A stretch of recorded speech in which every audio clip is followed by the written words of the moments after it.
तो टॉपिक है आज का क्रॉप। ठीक है, आप ध्यान दो, बातचीत नहीं। क्रॉप वैरायटी इंप्रूवमेंट, जो भी आप क्रॉप कंज्यूम कर रहे हो, ठीक है, उसकी वैरायटी को इंप्रूव करना बहुत जरूरी है। जैसे कि मैं बचपन में, जब हमारे टाइम पे, जब मैं छोटा था तुम लोग के एज का, तो गांव जाता था तो गेहूं के जो खेत होते थे, गेहूं की जो हाइट होती थी वो काफी बड़ी बड़ी होती थी। लेकिन धीरे धीरे जब मैं और बड़ा हुआ तो उसमें मैंने क्या देखा कि गेहूं की हाइट जो होगी, पौधे की हाइट छोटी होगी। यानी उसमें कुछ जेनेटिकली कुछ मॉडिफिकेशन किया गया। तो जब पढ़ा चैप्टर मैंने ये वाला, जब इस क्लास में आऊंगा तो पता चला कि अब उसकी वैरायटी को इम्प्रूव किया गया। अब यहाँ वैरायटी इम्प्रूवमेंट का कई मतलब है, अभी धीरे धीरे पता चलेगा। जैसे कि न्यूट्रिशन का इम्प्रूवमेंट करना, ईल्ड का इम्प्रूवमेंट करना। ठीक है, ईल्ड पता ना, बताया था, ज्यादा अनाज निकले। मान लो एक गेहूं की ये बाली है, इसमें से मान लो 100 दाने निकलते थे, अब किसी तरीके 200 दाने निकले, और अच्छा है ना। और उसके बाद मान लो मेरे पास कोई वैरायटी जिसमें खूब सारा पानी लगता है, कुछ ऐसा ये कर दें कम पानी लगे। मान लो मेरे पास कोई वैरायटी है जिसमें बहुत डिजीज लगती थी, कुछ ऐसा ये कर दें कि डिजीज कम लगे। तो वही चीज हम यहाँ पढ़ने वाले हैं। ठीक है, मान लीजिए कोई प्रोडक्ट आप यूज करो, उसके मतलब कोई क्रॉप ले रहे हो, उसमें प्रोटीन पकड़ लेते हैं। प्रोटीन मान लो 10% है, किसी तरीके से 20% हो जाए, तो यानी न्यूट्रिशन को और अच्छा करना, ये सब चीजें इसमें आ जाती है। तो वही लिखा हुआ, art of recognize valuable traits. ठीक है, ये एक आर्ट है। क्या है ये? आर्ट, साइंस नहीं, आर्ट है। रिकग्नाइज मतलब करना, पहचानना। किसको पहचानना? Valuable traits. ट्रेट्स का मतलब होता है कैरेक्टर्स। ठीक है, क्या होता है? कैरेक्टर। बायो में ट्रेट्स का मतलब होता है character. And incorporate them into future generation is very important plant breeding. तो जो भी प्लांट ब्रीडिंग करते हैं, प्लांट ब्रीडर होते हैं, वो वैल्यूएबल ट्रेट्स को पहचानते हैं और उनको क्या करते हैं, फ्यूचर जनरेशन के लिए आगे इंपोर्ट करते हैं। आगे आने वाले प्लांट में वो खूबियां होनी चाहिए, वो उस बात का ध्यान देते हैं। तो breeder search individual plant exhibit the desirable trait. पहले तो ब्रीडर क्या करते हैं, सेलेक्ट करते हैं किसी इंडिविजुअल प्लांट्स को, और उसमें से जो डिजायरेबल ट्रेट्स जो वो चाहते हैं, ठीक है, उसको पहले क्या, जैसे मैंने क्या कहा, जब मैंने गांव में देखा तो पहले के टाइम पे क्या होता था, गेहूं बड़े बड़े होते थे तो उसमें गेहूं कम होता था, फॉडर ज्यादा होता, भूसा ज्यादा होता था। फिर बाद में देखा कि बोलते हैं छोटे छोटे भी लोग लगाते हैं, उसमें क्या, गेहूं ज्यादा है, फॉडर कम। तो मान लीजिए इनको, इनके पास गाय बछड़े नहीं है भाई, क्या करेंगे भूसे का? इनको अनाज ज्यादा चाहिए तो छोटी वैरायटी का लगाएंगे। इनको भूसा ज्यादा चाहिए, अनाज कम चाहिए, तो बड़ी वैरायटी का लगाएंगे। इनको दोनों ही चाहिए तो उसकी मीडियम वैरायटी चाहिए। तो वही आपको पहचानना भी, आप क्या डिजायरेबल, डिजायरेबल तो आपको क्या चाहिए, उस ट्रेट को पहचानिए। और to most desirable quality of food plant, highly yield, natural resistance to the disease, इस चीज को देखना है। मतलब दो प्लांट के सेम स्पीसीज के प्लांट को क्या करना, आपस में क्रॉस करके हाई यील्ड और नेचुरल रेजिस्टेंस टू डिजीज के लिए तैयार करना, बीमारी जल्दी ना लगे, ज्यादा यील्ड दे। ठीक है, इस तरीके से चीजों का मतलब यूज किया जाता है। इस प्रोसेस को क्या कहते हैं, म्यूटेशन कहते हैं। तुम में से एक्समैन कोई देखा होगा भाई, देखा ना एक्समैन? एक्समैन नहीं जानते हो क्या? वोल्वरिन वगैरह हाँ, वोल्वरिन जो जिसके पंजा निकलता है, तो उसको क्या बोलते हैं, म्यूटेंट ही तो बोलते हैं, वो सब म्यूटेंट होते हैं। ठीक है, अरे कोई नहीं जानता क्या? तो उनको क्या बोलते हैं, वो सब म्यूटेंट होते हैं ना, यानी उनके अंदर कुछ एक्स्ट्रा कैरेक्टर्स होते हैं। तो इनको भी म्यूटेशन कहा जाता है। दो अलग अलग स्पीसीज को मिला के एक नई स्पीसीज बना के उसके अंदर कुछ छेड़खानी करना, ये म्यूटेशन है। ठीक है, तो अब वो काम की बात करता हूँ जो टेस्ट में आएंगे। क्या जरूरत है इनको हाई यील्ड क्रॉप की? क्यों चाहती है खूब सारा हाई यील्ड क्रॉप को? क्या जरूरत पड़ गई इनको? तो पहली चीज, हाई यील्ड का मतलब main aim to improvement in the improve the productivity. ठीक है, उसकी प्रोडक्टिविटी बढ़े, तो प्रोडक्टिविटी बढ़ेगी तो इकोनॉमिक प्रोडक्ट भी बढ़ेंगे, मतलब पैसा भी अच्छा कमाओगे। ज्यादा अनाज उगेगा, ज्यादा बेचोगे, ज्यादा बेचोगे तो ज्यादा कमाओगे। जैसे कि ग्रेन, ठीक है, vegetable fodder, quality seeds improve variety are used for commercial production. तो जब भी ये किसी कमर्शियल प्रोडक्शन में जाएंगी तो ये क्वालिटी ऑफ सीड्स का इस्तेमाल करेंगे, कि अच्छी क्वालिटी का सीड इस्तेमाल करेंगी ताकि ज्यादा से ज्यादा यील्ड मिले। यील्ड मिलेगा तो बेचेंगी, बेचेंगे तो कमर्शियली इसको क्या है, पैसा अच्छा कमाएंगे। तो मोटी मोटी बात ये है कि आप इससे बढ़िया पैसा कमा सकते हो। अब बढ़िया पैसा कमाने के लिए ज्यादा अनाज चाहिए, तो ज्यादा अनाज चाहिए तो अच्छी क्वालिटी के सीड्स होने चाहिए। दूसरा, क्यों इनको इम्प्रूव क्वालिटी चाहिए? इनको यील्ड ज्यादा क्यों चाहिए? क्योंकि पैसा कमाना है। इनको इम्प्रूव क्वालिटी क्यों चाहिए? तो क्यों चाहिए भाई? ताकि इनको क्या इम्प्रूव क्वालिटी है, जैसे ये देखो, quality consumer crop vary from the crop to crop. क्या है वो? क्रॉप टू क्रॉप डिपेंड करता है। जैसे कि गेहूं से क्या बनाया जाता है? रोटी बनाई जाती है। तो रोटी में क्या क्वालिटी होनी चाहिए? वो बेकिंग क्वालिटी अच्छी होनी चाहिए वीट की। जो जिस वीट से आप रोटी बनाओ वो अच्छे से बेक हो सके। इसी तरह प्रोटीन क्वालिटी किसमें अच्छी होनी चाहिए? पल्सेस में अच्छी होनी चाहिए। इसी तरह ऑयल क्वालिटी ऑयल सीड में अच्छी होनी चाहिए, कि ऑयल जिससे निकाल रहे हो ऑयल सीड से, उसके अच्छे अंदर क्या हो, उसकी क्वालिटी ऑयल की अच्छी हो। Preserve the quality of fruits and vegetable, तुम चाहोगी कि प्रिजर्विंग क्वालिटी, जो भी फ्रूट्स हैं वो जल्दी खराब ना हो, उसकी प्रिजर्विंग क्वालिटी अच्छी हो, कि नेचुरली उसको फ्रिज व्रिज में ना रखना पड़े, जल्दी खराब ना हो। तो ये हो गया इम्प्रूव क्वालिटी। इसलिए ये चाहते हैं कि क्वालिटी इम्प्रूव, ज़्यादा प्रोटीन मिले, अच्छा बेकिंग हो, अच्छा क्या बोलते हैं तेल निकले उसमें से, वो चाहेंगे अच्छे से प्रिजर्व रहे, जल्दी से खराब ना हो। अब तीसरी चीज, बायोटिक और एबायोटिक रेजिस्टेंस ये क्यों चाहती है? ठीक है, बायोटिक मतलब होता है जो जिंदा हो, ठीक है, जैसे कि कीड़े मकोड़े जितने भी हैं। एबायोटिक का मतलब है जो जिंदा ना हो, जैसे सनलाइट हो गया, एयर हो गया, वाटर हो गया, ये सब चीजें। तो उस ये रेजिस्टेंस चाहती हैं उससे, मतलब उसका असर ना हो ज्यादा। तो क्यों चाहती हैं वो ऐसा?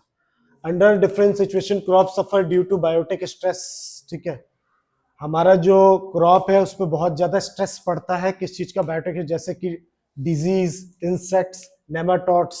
ठीक है, एक वॉर्म टाइप के होते हैं, नेमाटोड्स कहते हैं उसको, वो लोग जानते होंगे आईसीएससी बोर्ड वाले।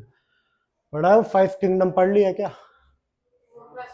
हाँ, तो उसमें नेमाटोड्स कौन थे? नेमाटोड्स, नेमाटोडा, यही पढ़ते हो, याद ही नहीं रहता। चलो आगे बढ़े।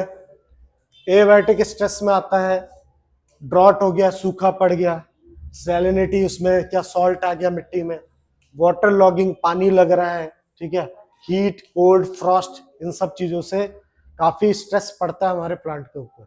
इफ वी डेवलप, अगर हम किसी तरह डेवलप कर लें इन सब चीजों से बचाने के लिए, तो उसकी क्वालिटी इंप्रूव होगी, क्वांटिटी इंप्रूव होगी, और वो जल्दी बीमार नहीं होंगे, जल्दी खराब नहीं होंगे। तो इसके लिए कुछ वैरायटी बनाई गई है जो आप परचेज कर सकते हो। अब ये बंदूक का नाम नहीं है, ठीक है, ये क्रॉप वैरायटी का नाम है, MUW318। ठीक है, एक HYV सीड है, HYV, HIV मत लिख देना, कई लोग HIV समझ, HIV एड्स वाला है। HYV का मतलब होता है high yielding variety of wheat. ये गेहूं के बीज का नाम है MUW, ठीक है, 318। ये गेहूं की सीड की वैरायटी का नाम है। ठीक है, ये एक ऐसी वैरायटी है गेहूं की, is release for cultivation non traditional area, ऐसे जहां पे गेहूं नहीं उगते हैं, उस एरिया के लिए इसको डेवलप किया गया। जैसे नीलगिरी हो गया, पल्ली हिल्स हो गया, यहाँ पालनी हिल हो गया, ठीक है, ऑल द रेस्ट, ठीक है, इस तरीके के, मतलब जानबूझ के ऐसे गेहूं क्या किए गए हैं, वीट क्या किए हैं, डेवलप किए हैं, कि जहां पे वीट नहीं लग पाते थे, किन वजह से? इनकी वजह से, वहां भी अब खेती की जा सकती। इसलिए 3 कारण यहाँ पे बताए गए हैं, इसलिए हमें इंप्रूव करने की जरूरत है। हाँ, कौन सा टेस्ट? नहीं, अभी वो करो जितना कहा मैंने, समझ गया है? अब आता है, ठीक है, ये एमसीक्यू में आ सकता है क्वेश्चन, इनको पहचान लीजिए। ठीक है, इनका नाम क्या है? इनका नाम है MS स्वामीनाथन। मतलब क्या है नाम है, MS का नहीं पता मेरे को, ठीक है। तो ये लिखा हुआ है, इनको नोबल, ठीक है, नोबल, ठीक है, अमेरिकन साइंटिस्ट पर्सन। हाँ, सुनो तो ध्यान से। इंडिया में इनको MS स्वामीनाथन जी को क्या कहा जाता है? फादर ऑफ ग्रीन रेवोल्यूशन कहा जाता है। ग्रीन रेवोल्यूशन का तो मतलब सबको पता ही होगा। जब 1947 में जब हम आजाद हुए तो क्या हुआ, हमें फूड सफिशिएंसी की प्रॉब्लम थी, सफिशिएंट फूड नहीं था। तो क्रॉप यील्ड्स को कैसे बढ़ाया जाए, यील्ड को कैसे बढ़ाया जाए, तो उसके लिए इन्होंने HYV सीड्स पे बहुत अच्छा काम किया, इसलिए फादर ऑफ ग्रीन रेवोल्यूशन का कंट्रीब्यूशन इनको जाता है। चौथ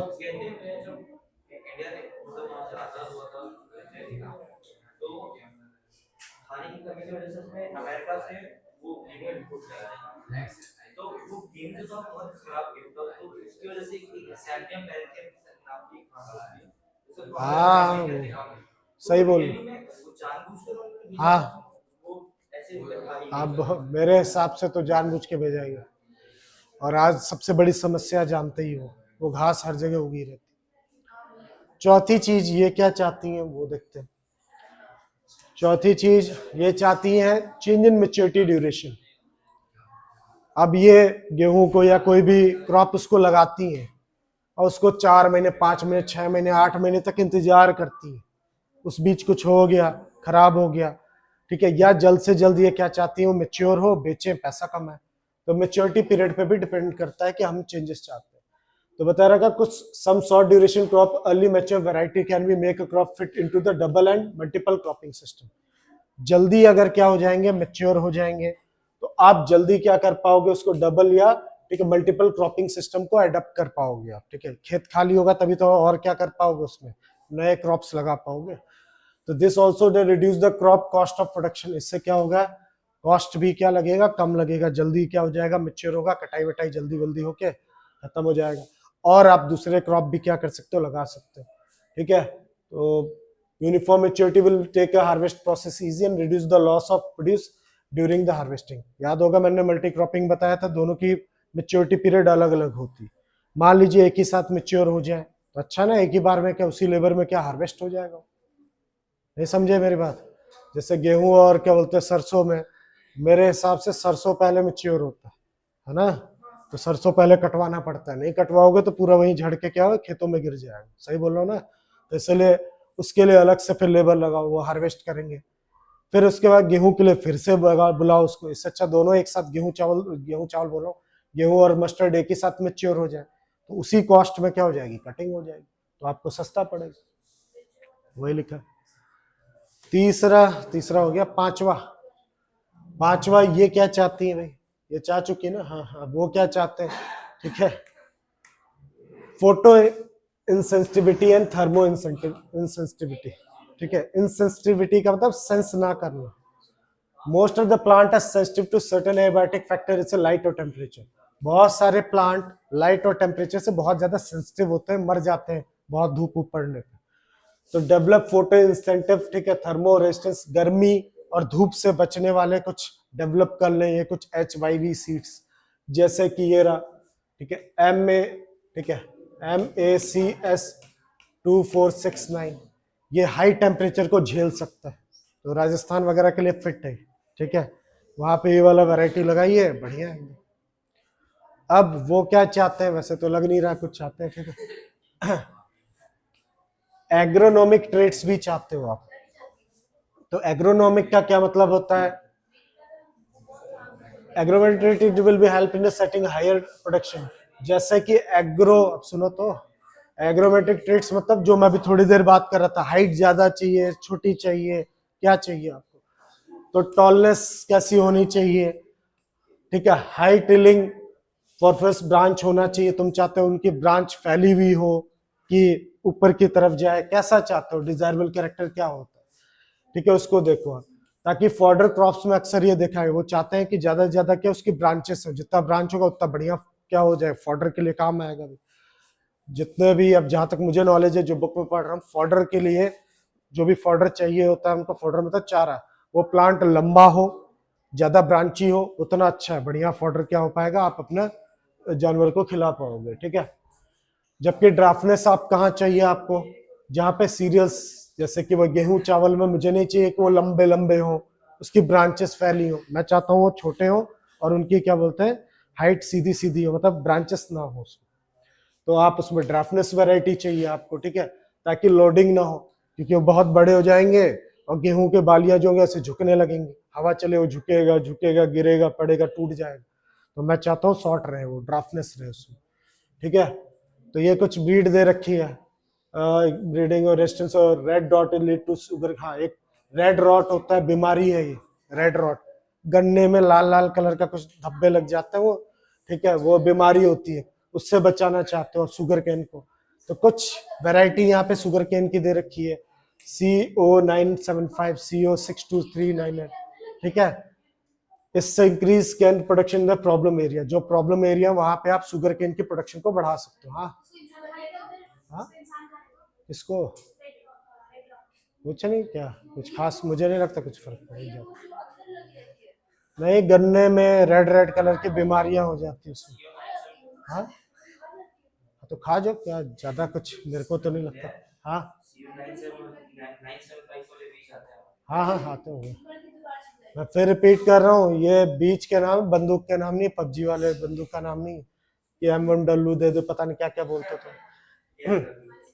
न्यू रेड, इसी से चिकन पी, ठीक है, BG244, ICC34 grow erect heavy many the branches and pot of, एक ICC34, ये एक मटर का क्या है वैरायटी है, जिसके क्या बोलते हैं ब्रांच बहुत सारी होती हैं। हम चाहते हैं ना मटर की ब्रांच ज्यादा दूर दूर तक फैले और ज्यादा हो, और उसके पॉट्स जो है वो बढ़िया हो। पॉट समझते हो, जिसके अंदर मटर के दाने निकलेंगे, तो उसके पॉट बड़े होंगे तो ज्यादा मटर के दाने होंगे, तो ये इम्प्रूव किएगी। कोई दिक्कत? तो इसको डिजायरेबल एग्रोनोमिक ट्रेट कहते हैं। जैसा आप चाहते हो वैसा आप उसको क्या करिए, छिड़काव करके जेनेटिकली उसको मॉडिफाई करके आप वैसा डेवलप करवा सकते हो। हाँ बहुत सारा। फिर आता है लास्ट, मान लेते हैं वो चाहते हैं, ठीक है, तो बेहोश हो रहा है। कौन रो रहा है? क्यों भाई? ये तो शादी करवाने से पहले सोचना चाहिए। शादी में घूम रहे, वो भी दो दो शादी करवा रहे।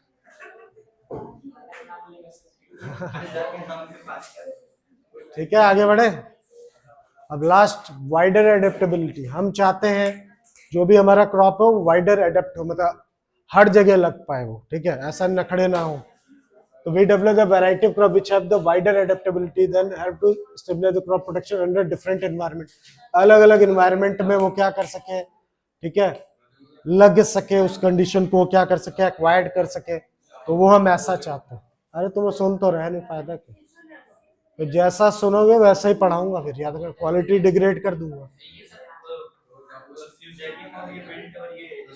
तो इसमें एक है सीड का type ICPH8, hybrid pigeon pea plant है, मटर के दाने वाला, which take a short duration, लगता है इसको ज्यादा समय भी नहीं लगता।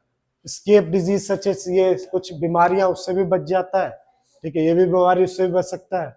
यील्ड 30 to 40% ज्यादा होती है पॉपुलर ब्रीड से, ज्यादा प्रोडक्शन 30 to 40% बहुत मायने रखता है, ठीक है। ये under drought as well high moisture condition दोनों में जिंदा रहता है, बढ़िया काम करता है। तो ये कोई 7, ठीक है, कारण है जिससे हम चाहते हैं कि हमारे क्रॉप का क्या हो, वैरायटी इंप्रूव हो, वैरायटी इंप्रूव। ईल्ड वाला कल पढ़ लिया था। तो कैसे करते हैं ये लोग, ठीक है, तो इसके लिए आर्टिफिशियल सिलेक्शन का इस्तेमाल करते हैं, तो इस पर मैं ज्यादा घुसूंगा नहीं। आर्टिफिशियल तरीके से जेनेटिकली उसको इम्प्रूव किया जाता है, हाइब्रिड किया जाता है। दो डिजायरेबल क्या करते हैं, प्लांट लेते हैं जिसमें इसकी लंबाई अच्छी है और इसमें क्या ईल्ड अच्छा है, दोनों को क्रॉस कर दिया तो मीडियम भी हो गया हाइट, और ईल्ड भी बढ़िया मिल गया आपको, ठीक है, गेहूं भी अच्छा मिलने लग गया। हाँ मिक्स कर देना, हाइब्रिड करना, वही तो पढ़ाने जा रहे हैं। तो हाइब्रिडाइजेशन पूछेगा तुम लोगों से, तो हाइब्रिडाइजेशन क्या होता है, crossing between the genetically dissimilar plant. याद रखना, दोनों प्लांट जेनेटिकली डिसिमिलर होने चाहिए पर सेम स्पीसीज के होने चाहिए, यानी कि गेहूं चावल को करवा रहे हो आप, नहीं, गेहूं के ही अलग अलग वैरायटी होनी चाहिए, ठीक है, to produce a new kind, इससे आप नए काइंड को प्रोड्यूस कर पाओ, जिसको जो नया वाला होगा जिसको हम हाइब्रिड कहेंगे। इस प्रोसेस को हम हाइब्रिडाइजेशन कहते हैं। फिर से रिपीट कर रहा हूं, क्रॉसिंग करवाना, ठीक है, बिटवीन जेनेटिकली डिसिमिलर प्लांट होने चाहिए, इससे एक नया प्लांट मिलेगा जिसको हम हाइब्रिड कहेंगे। इस प्रोसेस को हाइब्रिडाइजेशन कहा जाता है, ठीक है। तो दिक्कत, और हाँ सेम जीन के होने चाहिए, मैंने पहले ही बता दिया, सेम स्पीसीज होनी चाहिए, अलग स्पीसीज से नहीं होगा। हाँ, ये कुछ हाई यील्ड वैरायटी के बीज यहाँ पे दे रखे हैं, तो गेहूं चावल का पक्का याद करके जाइएगा। गेहूं चावल क्या पूछ सकता है, इसलिए तो इससे पढ़ाता हूँ मैं, उससे पढ़ाऊंगा तो कुछ नहीं नॉलेज मिलेगी। अब तुम्हें समझ आया क्यों खरीदवाया मैंने इस बुक को, उससे पढ़ाऊं तो मेरे मजे हैं, मैं तो ऐसे पढ़ा खत्म कर दूंगा इसे। आएगा इससे, लेकिन देखना टेस्ट ढूंढ लेना।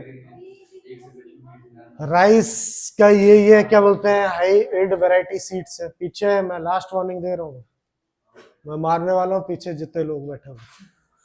मैं दीदी नहीं हूँ, बार बार बता रहा हूँ, पिछले साल जैसा मत बनाओ वहां, पटक पटक के मारूंगा, कैमरा भी उस तरफ कर दूंगा, याद रखना, उस तो दिखा के मारूंगा मैं। राइस, राइस की कुछ वैरायटी यहाँ पे है, ध्यान से देखिए। IR8, जया, ठीक है, हीरा, BL10, धान 221, ठीक है, जो पसंद हो पद्मा, ठीक है, जो भी याद रख सको विकास, ठीक है, पूसा बासमती, ठीक है, जो अच्छा लगे वो आप कर लीजिए। हाँ जो भी है, इसी तरह वीट का अगर जो तुम्हें याद हो सके, ठीक है, साबरमती, सोनार, ठीक है, और ये बंदूक जैसे हैं जो याद कर पाओ कर लो, HW157, ठीक है, जो अच्छा लगे, ठीक है, मैं तो नाम वाले ही याद करता हूँ। ये मेज का है, मेज क्या होता है, भुट्टा ना कि कॉर्न होता है, कॉर्न और मेज में फर्क होता है क्या? तो कॉर्न में क्या होता है और मेज में कैसा होता है? अच्छा ठीक, तो मेज होता है गंगा 5, ठीक है, शक्ति, नवजोत, विक्रम, ये सब है। कोई भी दो याद कर लो ऐसे कुछ। हाँ हाँ, क्यों ऐसे देखने के लिए लिखे क्या, नाम है पूरा उसका, शांत रहो, पूरा ये नाम है भाई, इतना मत याद कर लेना, पूरा नाम है। पल्सेस, चीक पी, ठीक है, तो ये देख लेना, मैं ज्यादा इस पे नहीं जाऊंगा पल्सेस पे। तो मैंने राइस और वीट के पूछते हुए देखे हैं, बाकी आपको याद करना कर लो, टेस्ट में नहीं आता, ठीक है। हाँ, राइस वीट पक्का पढ़ के जाना बस। तो मुबारक को हमने अभी अभी क्या खत्म कर लिया, क्या, क्रॉप वैरायटी इंप्रूवमेंट। हाँ, अब लास्ट टॉपिक बचा है क्रॉप प्रोटेक्शन मैनेजमेंट। आपने क्या कर लिया, वैरायटी बना ली, ठीक है, सब कुछ कर लिया, उसके बाद आपने मान लो उगा भी लिया, क्या हुआ, कोई दिक्कत? तब भी सुन, पता है मेरे को ये लोग कंफ्यूज रहे, प्लांट वाला मैं पूरा बता रहा हूँ, अरे पढ़ा लेने दो, क्यों, मुझे बस इतना पढ़ा लेना, नहीं बस ये किसके मेरे यार, हाँ तुम लोग अभी बीच में नहीं बोलो, मुझे इतना पढ़ाने दो बस।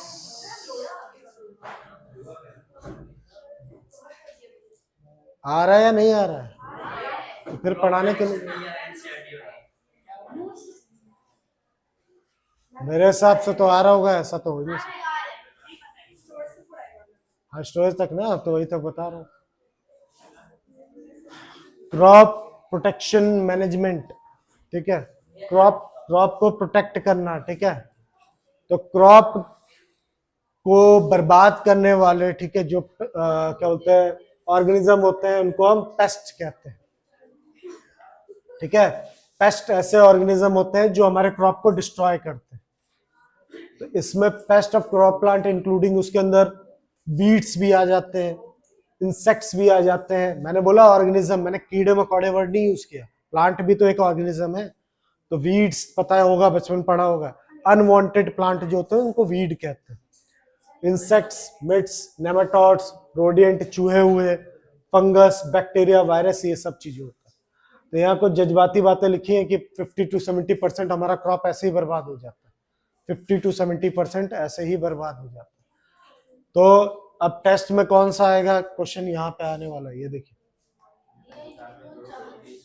वीडीसाइड्स पूछेगा तुमसे, वीडीसाइड्स के कुछ एग्जाम्पल दीजिए। वीड को मारने के लिए, वीड होते हैं अनवांटेड प्लांट, अनवांटेड प्लांट्स को मारने के लिए जो आप क्या करते हो, तरीके अपनाते हो, उसको हम वीडीसाइड्स कहते हैं, ठीक है, वीड को मारने वाले, ठीक।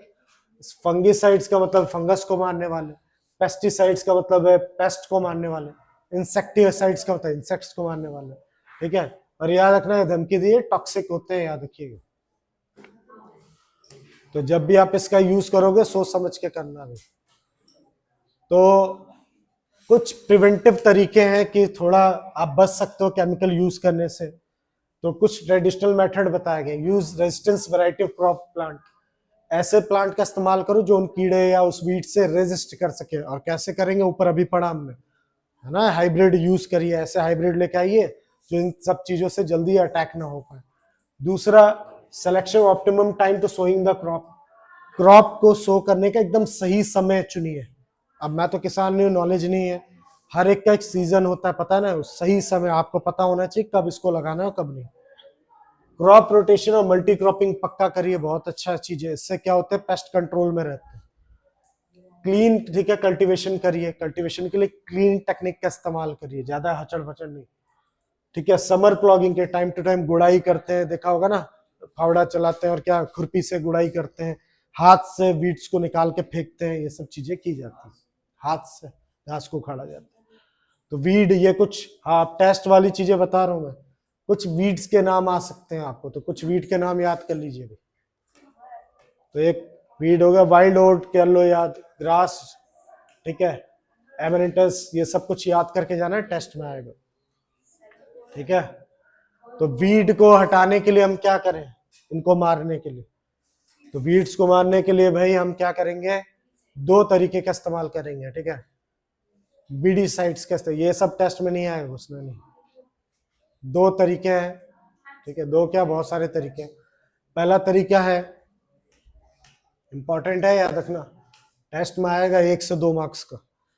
पहला मैकेनिकल मेथड का इस्तेमाल करिए, हाथ से खुरपी का इस्तेमाल करके खुरपा यूज करो, ठीक है, वो सबसे बेस्ट मतलब मेथड है, ठीक है, लेकिन बहुत टाइम लगता है, ठीक है। और यार ना अपरूटिंग करना पड़ेगा, उसको पूरा निकालना पड़ेगा, नहीं ऊपर ऊपर से काट रहे हो, पूरा जड़ से निकालना पड़ेगा। दूसरा, कल्चर मेथड यूज करो, following method, proper and bed preparation करिए, पूरा पूरा क्यारी बनाइए बढ़िया से, टाइमली उसको सोइंग करिए खुरपी से, इंटरक्रॉपिंग करिए, क्रॉप रोटेशन करिए। तीसरा जो फेमस है वो है केमिकल मेथड, ये टेस्ट में पूछेगा, कुछ केमिकल्स के नाम बताइए जो वीडीसाइड्स का काम करते हैं, तो याद कर लेना। तो वीडीसाइड और हर्बिसाइड से एक ही चीज है, कहीं हर्बिसाइड लिख के आ जाए तो भी मतलब वीडीसाइड ही है, तो कुछ है आप यूज कर लीजिए। ये रहा 2,4-D का इस्तेमाल कर दो, 2,4-D का फुल फॉर्म दिया है, चाहो तो याद करो नहीं तो मत करो, ये केमिकल का नाम। एंथ्रेजीन का इस्तेमाल कर सकते हो, फ्लोक्लोरिनिया का इस्तेमाल, कोई दो याद कर लो भाई, जो भी आपको अच्छा लगता है। क्या हुआ, कुछ बोल ही नहीं रहे क्या,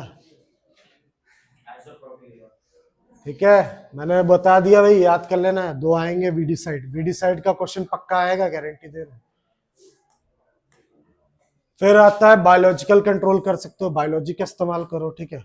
जैसे कि आपके यहाँ पे क्या है, कुछ वीड उगाए हैं, ठीक है, हर एक प्लांट का एक दुश्मन क्या होता है, इंसेक्ट होता है, तो खरीद के या पकड़ के उन इंसेक्ट्स को लाइए और उसमें डाल दीजिए अपने खेतों में, खुद ही से इंसेक्ट लेके आओ जो उस वीड को पसंद करते हैं और उनमें छोड़ दो, ठीक है। ऑनलाइन कीड़े भी बिकते हैं, ढूंढना मिल जाएंगे सब, उनको डाल दो, अपने आप उस वीड को निपटा देंगे वो, ठीक है, अपने आप, ठीक है। बेस्ट एग्जांपल बायोलॉजिकल लिखा हुआ है, एक प्रिकल पीर कैक्टस, ठीक है, ये देखो, ये आया था टेस्ट में, एक बार ध्यान देना।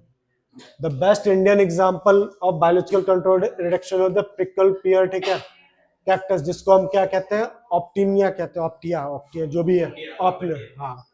यूजिंग, लिखा हुआ है इसमें, conical insects in the Maharashtra Tamil Nadu, ये लोग क्या करते हैं, एक इंसेक्ट का इस्तेमाल करते हैं, ये एक वीड का नाम है महाराष्ट्र में, देख ही नहीं रहे हो, और इसके लिए ये वाला क्या लेके आओ, इंसेक्ट लेके आओ, इसको निपटा देते हैं, ठीक है। नहीं, आपका वीड पे ही अटैक करेंगे, ठीक है, क्योंकि मैंने कल की क्लास में बोला था, जो डिजीज या इंसेक्ट होते हैं वो पर्टिकुलर टाइप के ही क्या करते हैं, प्लांट पे अटैक करते हैं, सब पे नहीं। तो ऐसी जगह जाएगा जहां मिले, ठीक है, उड़ जाएंगे तो मर जाएंगे, सरवाइव नहीं कर पाएंगे, नहीं, उसी टाइप के, ठीक है। तो महाराष्ट्र हो गया, तमिलनाडु में ये लोग यूज करते हैं किसान इस चीज का, ठीक। तो, हाँ,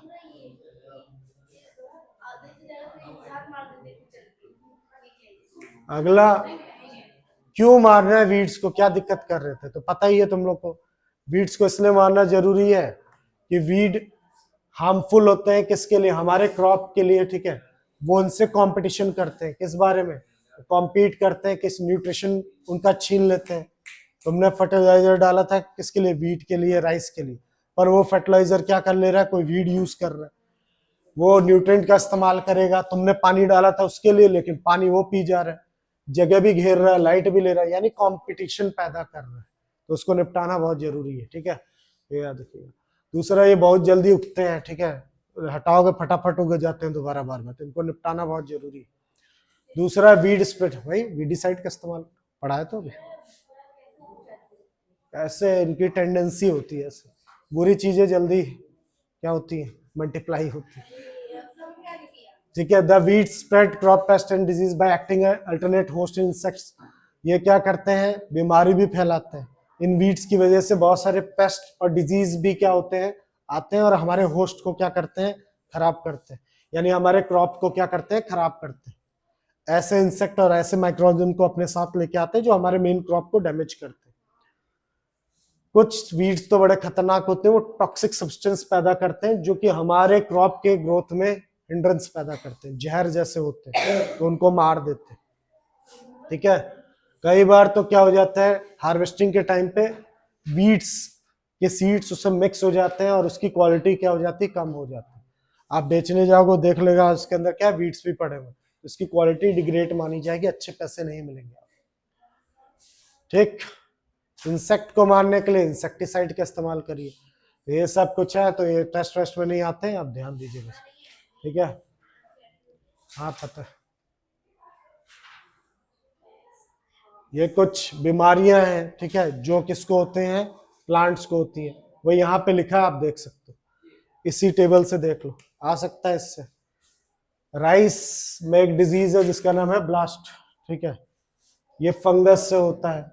तो मैंने जो देखा है ये वाला देखा है टेस्ट में आते हुए, वीट में रस्ट लगता है, ठीक है, तो पूछेगा किसकी वजह से लगता है, तो बताओगे फंगस की वजह से, ठीक है। इतना याद करना है, ये सब याद मत करना, ठीक है। ये वो भी जो बता रहा हूँ उस पर ध्यान दो, वीट में रस्ट, हाँ ये सब अब पढ़ना पढ़ो, लेकिन टेस्ट में नहीं आएगा, ठीक है। रस्ट बीमारी है, ठीक है, फंगस, ये सब चीजों की वजह से। एक बिल्ट भी लग जाता है चिकपी में, ठीक है, फंगस की वजह से। तो मैंने तो ये वाला ज्यादा देखा है, ठीक है, तो ये तीन जरूर याद कर लीजिए आप। अब ठीक है, अगर तुम चाहते हो देखना, टेस्ट में तो नहीं आएगा, लिखा हुआ है सीड ट्रीटमेंट विथ, जो आप सीड खरीद, हाँ सब में फंगस ही है। अब सीड्स जब लेके आओगे तो उसको पहले थायरम नाम का एक केमिकल होता है, उससे पहले ट्रीट करोगे, उसके अंदर धुलोगे, ठीक है, या स्प्रे कर दोगे इसको, या डाई, ठीक है, थेन M45, ठीक है, इसको छिड़क दो हर 10-10 दिन के इंटरवल पे। तो ये टेस्ट में नहीं आएगा, लोड मत लेना, वो आएगा, ठीक है, जो बताया। अब ये नहीं कि पागल की तरह इसको पढ़ने बैठ जाओ। फिर आता है जब स्टोरेज आप करते हो तो भी खराब होता है, बोरी रखी रखी, देखा नहीं, कीड़े लग जाते हैं, मर जाते हो, तो उसको कैसे आप ठीक कर सकते हो, तो इसके लिए क्या है, 3 लेवल पे ये बताया गया।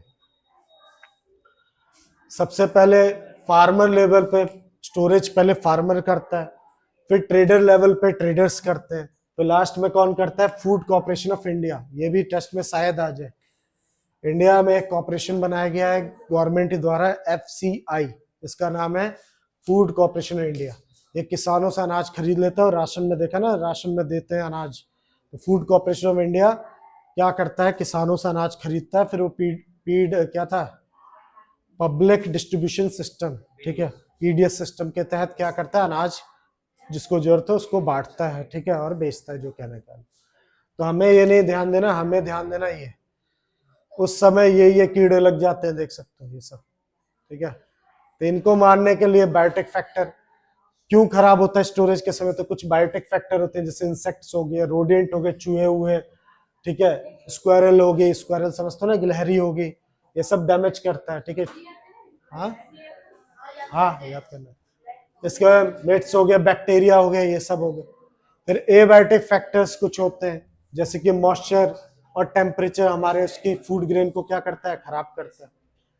टेम्परेचर का भी बहुत असर पड़ता है, ठीक है, तो ग्रोथ ऑफ इंसेक्ट देख ही नहीं रहे हो भाई। Growth of insect microorganism store food material depend करता है किस पे, टेम्परेचर पे। जहां भी आपने स्टोर कर रखा है उस रूम का टेम्परेचर क्या वो बहुत ज्यादा असर करता है कीड़ों पे, ठीक है, कि उसमें किस टाइप के कीड़े जनरेट होंगे, होंगे भी कि नहीं होंगे, वो डिपेंड करता है। तो मैक्सिमम ग्रोथ देखा गया है अगर तुम्हारा रूम टेम्परेचर जहां भी तुमने रखा हुआ है अपना बैग जो भी 30 से 32 डिग्री पे सबसे ज्यादा चांस है क्या, इंसेक्ट्स वगैरह उसके अंदर आने, ठीक है। The microorganism enzymes of most activity 30 degree से 40 डिग्री पे बहुत सारे माइक्रोऑर्गेनिज्म उसमें क्या होते हैं, चांसेस है क्या करने के, जर्मिनेट करने के। तो या तो इससे हाई डिग्री पे रखो या तो बहुत ही लो डिग्री पे रखो, ठीक है। ये वाला टेम्परेचर खतरनाक है, याद रखिएगा, ठीक। बिलो रखो तो अच्छा है, इसके लिए कोल्ड स्टोरेज होते हैं, ठीक है, वहां पे आप रखवा सकते हो। मॉइस्चर की वजह से क्या होता है, फंगस वगैरह लग जाता है, पता ही है, ठीक है। हो सकता है जर्मिनेट भी हो जाए, तुमने सीड्स किस चीज के लिए रखे थे, खाने के लिए, और वो रखे रखे जर्मिनेट हो जाए, वो उससे भी डैमेज माना जाएगा। ह्यूमिडिटी का भी असर होता है। तो इसका तरीका क्या है, कैसे हम बचे, तो स्टोर करने से पहले ड्राई करिए इसको, हार्वेस्ट करने के बाद, ठीक है। बहुत ही इंपॉर्टेंट है, इसको क्या करना चाहिए, स्टोर करने से पहले अच्छे से क्या करिए आप, ड्राई करिए उसको, ठीक है। तो ग्रेन्स के अंदर 15 से 35% मॉइस्चर होता है, जिसको पहले आपको क्या करना पड़ेगा, रिड्यूस करना पड़ेगा, उसको ड्राई करिए, ठीक है। तो harvest food should be dried upon spread them over plastic sheet पे या सीमेंट के फ्लोर पे, छत पे फैला दो अब बढ़िया से, ठीक है। तो अच्छा रहेगा, क्योंकि सीमेंट वाला तो बढ़िया है, कपड़ा डालो ठीक से गर्म नहीं होता, सीमेंट में क्या होता है ऊपर से भी गर्म हो रहा है और नीचे सीमेंट भी जल्दी गर्म हो रहा है, तो बढ़िया से ड्राई होता है आपका गेहूं, ठीक है। फिर उसके बाद सन ड्राई फूड जो आप लेके आए उसको थोड़ा सा कूल होने दीजिए, रूम टेम्परेचर पे आइए, मतलब एकदम से मत स्टोर कर दो, पहले उसको रूम टेम्परेचर पे लाओ, उसके बाद जहां भी आप स्टोर कर रहे हो वहां पे स्टोर करिए, ठीक है। फिर इसके मैकेनिकल ड्रायर होते हैं, उसका इस्तेमाल कर सकते हो ड्राई करने के लिए, हॉट एयर का इस्तेमाल कर सकते हो। स्टोर करने से पहले अच्छे से क्लीन कर लीजिए, उसको साफ कर लीजिए, क्या पता पहले से उसके अंदर कीड़े वीड़े हो, ठीक है, उसको क्लीन कर लो आप। सेफ एंड प्रॉपर स्टोरेज करिए, एक गोडाउन अच्छा सा होना चाहिए, वेयर हाउस होना चाहिए, जहाँ पे क्लियर जगह होनी चाहिए, पहले से कीड़े वीड़े वहां पे, और लाके आपने स्टोर कर दिया तो और कीड़े उसमें जर्मिनेट हो जाए। तो टाइम टू टाइम वहां पे पीरियडिकली इंस्पेक्शन करिए, फिर स्प्रे करवाइए फंगस वंगस को मारने के लिए, फ्यूमिकेशन धुआं करिए तो अच्छा रहेगा। केमिकल मेथड, हाँ ये पूछेगा कुछ केमिकल मेथड बताइए, तो बता दो, ये डालिए भाई, BSC डाल दीजिए, ठीक है। या एक फ्यूमिगेशन करने के लिए ब्लैक पॉइजन होता है, इसको कहते हैं एल्युमिनियम फॉस्फेट, इथाइलिन डाई, ठीक है, डाइक्लोराइड प्लस, ये कुछ टैबलेट्स आती हैं, इसका इस्तेमाल आप कर सकते हो। बस इतना ही, मुबारक हो, इतना ही चैप्टर में है।